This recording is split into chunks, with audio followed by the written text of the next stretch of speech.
channel where I share with you everything that I'm a fan of. And yesterday I talked about how I'm going to try and celebrate Wedding Week, and I did a throwback Thursday yesterday on the things that I would do differently about my wedding. This would be Flashback Friday.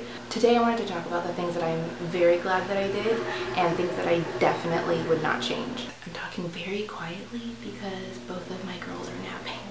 So the first thing that I definitely would not change is I didn't just hire hair and makeup to do my hair and makeup. I also had the hair and makeup artist do hair and makeup for all of my bridesmaids, which is a big deal because I had a lot of them, and also for the mother of the bride and the mother of the groom.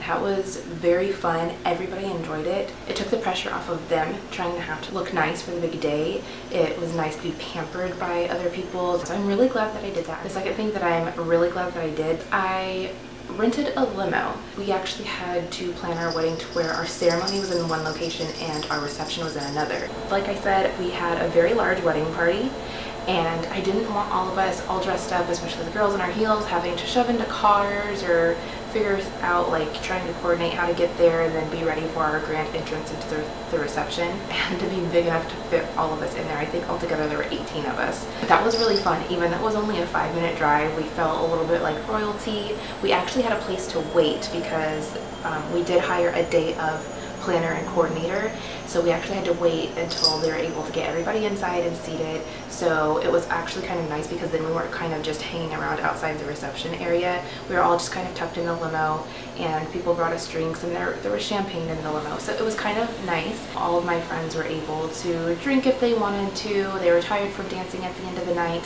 and the limo was there just to take us back to the hotel and crash.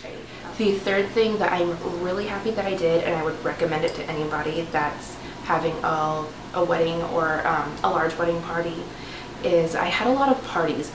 But I also did this because we had a very long engagement. We were engaged for 2 years. We had an engagement party, and I also had either 2 or 3 what I called wedding parties, and it was just something to get everybody together to mingle, because not all of my friends knew all of my husband's friends, not all of my friends knew my other friends, and the same with my husband's side. So this was, I felt like, a really good chance to get them to bond, and by the time the big day came, they were already comfortable with each other. You know, they had fun when they walked down the aisle, and I just really think this really helped. We were able to get to know each other and make that day so much more special and so much more fun. The fourth thing is a small one. It was the time that we planned on having the wedding. We had an afternoon wedding, and myself and most all of my friends were night owls. We're not morning people. The bridesmaids and I still had to get up early because we all had to get our hair and makeup done. So we all arrived, I think, at 8 a.m., which is late for some people, but it was early for us. And it gave us the liberty to just hang out and get ready and take some of that pressure off of trying to get ready on time. And the afternoon was really beautiful. It was great for the weather, and we were able to party all night, which is what my friends and I feel like is more of our element. So I really like that we picked an afternoon wedding. So I would just recommend that you really pick a time that's going to work well for you and what's going to make you enjoy your day the most. The last thing that I'm really happy that we did is we went with the photographer that we went with. And this was only made possible because of my mother-in-law, because she found a photographer and she really wanted to use her. If you live in the Northern California area, I would highly recommend her. She is so great. She's actually still our family photographer. She has the photographic style that I really like. I showed some of her pictures yesterday, and I'll show more of them in this video throughout. But she was really great, and I love looking back at those pictures because they were captured so beautifully and so well, and in a style that I really appreciate. It wasn't all posed pictures. It was very photojournalistic, which is what I loved. If you're not planning on getting pictures done, at least do something with hashtag for Instagram, or do the disposable camera thing. I don't know if people still even make those anymore.